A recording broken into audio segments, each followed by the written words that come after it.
Students, welcome to my YouTube channel DSR solution hub. और आज important question for annual examination class 9th की सीरीज़ में आज का थर्ड क्वेश्चन है, show that the diagonals of a squares are equal and bisect each other at right angles. तो इस क्वेश्चन में आपको दो चीज़ें प्रूव करनी है। सबसे पहले कि जो डायगोनल्स होते हैं स्क्वायर के, लाइक हमने एक स्क्वायर डायग्राम बनाया है जिसमें AC और BD बना हुआ है, ये आपस में इक्वल होंगे। एंड सेकेंड थिंग आपको प्रूव करना है कि डायगोनल्स एक दूसरे को राइट एंगल पर बाइसेक्ट करते हैं। That means angle AOB is equals to 90 degree. First part की शुरुआत करते हैं। गिवन हमारे पास है, चूँकि ये क्वेश्चन एक स्क्वायर का दिया हुआ है, that's why we have AB is equals to BC is equals to CD is equals to DA। यानी कि हमारे पास चारों साइड्स जो हैं स्क्वायर की वो इक्वल हैं। इसके बाद हमें सबसे पहला प्रूव करना है AC is equals to BD, they are diagonals.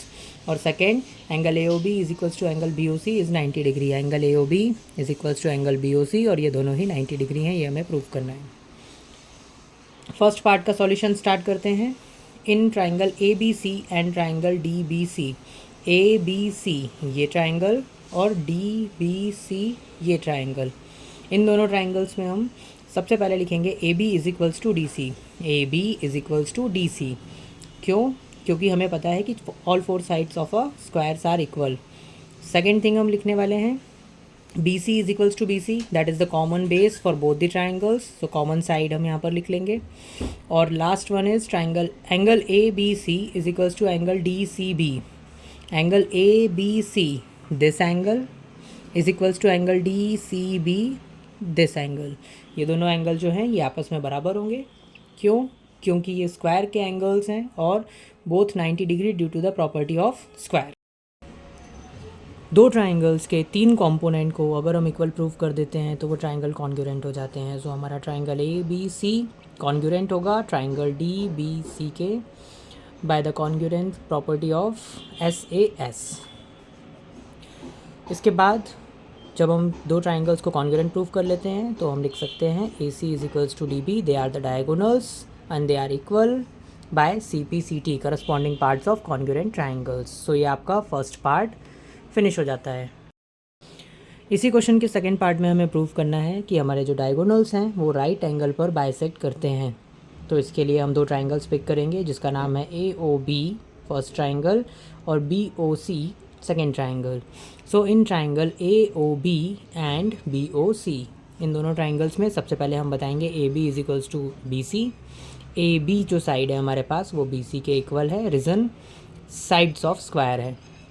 OB is equals to OB, OB is equals to OB ये कॉमन साइड है जो एंगल AOB में भी आती है और BOC में भी आती है, तो ये कॉमन साइड हो गई।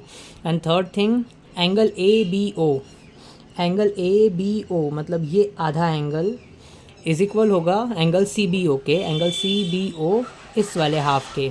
इसका रीज़न क्या है? Because diagonals R angle bisector for square. ये स्क्वायर की प्रॉपर्टी है कि जो डायगोनल्स होते हैं वो किसी भी एंगल को बाइसेक्ट करते हैं। सो इसलिए हमारे ये दोनों एंगल्स बराबर होंगे।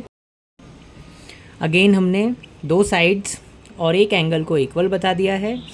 इसका मतलब हमारे जो दोनों ट्राइंगल्स थे, ट्राइंगल AOB वो कॉन्ग्रुएंट प्रूव हो जाते हैं ट्राइंगल BOC के by the property SAS side angle side. और इस साइड एंगल साइड की वजह से एंगल AOB और एंगल BOC, एंगल AOB ये एंगल और एंगल BOC ये वाला एंगल, ये दोनों आपस में क्या हो जाएंगे? इक्वल हो जाएंगे by CPCT। Now as we know that AOC is a line segment, क्योंकि AC हमारा डायगोनल है तो AOC एक लाइन सेगमेंट होगा। तो एंगल AOB और BOC जो हमारे एंगल्स हैं वो क्या कहलाएंगे? लीनियर पेयर कहलाएंगे। दोनों का सम होने वाला है 180 डिग्री, तो हम उसको सम के फॉर्म में लिख देंगे। और अभी सेकंड पार्ट में हमने रिसेंटली प्रूव किया है कि हमारा जो एंगल AOB है वो इक्वल है एंगल BOC के, तो हम इसको रिप्लेस कर सकते हैं। तो अगले स्टेप में हमने क्या किया कि AOB को AOB रहने दिया, लेकिन BOC की जगह हम AOB लिख सकते हैं, तो BOC की प्लेस पे हम AOB लिख सकते हैं, इसलिए हमने वहाँ पर लिख दिया। दोनों का सम हो जाएगा twice of angle AOB is equals to 180 degree, then 2 यहाँ पर जो मल्टीप्लिकेशन में वो अदर साइड डिवाइड में चला जाएगा। So triangle AOB equals to हो जाएगा 180 डिवाइडेड बाय 2। जब हम 2 से 180 को डिवाइड करेंगे तो 90 डिग्री आ जाएगा। Angle AOB is equals to 90 degree, जो कि हमें प्रूव करना था यहाँ पर इसमें ए ओ बी हम 90 डिग्री लेकर के आ गए हैं, और ए ओ बी और बी ओ सी चूँकि लीनियर पेयर हैं तो अदर पार्ट भी 90 डिग्री होगा। दैट मीन्स कि डायगोनल क्या करते हैं, 90 डिग्री पर एक दूसरे को बाइसेक्ट करते हैं, और ये दोनों पार्ट प्रूव हो चुके हैं।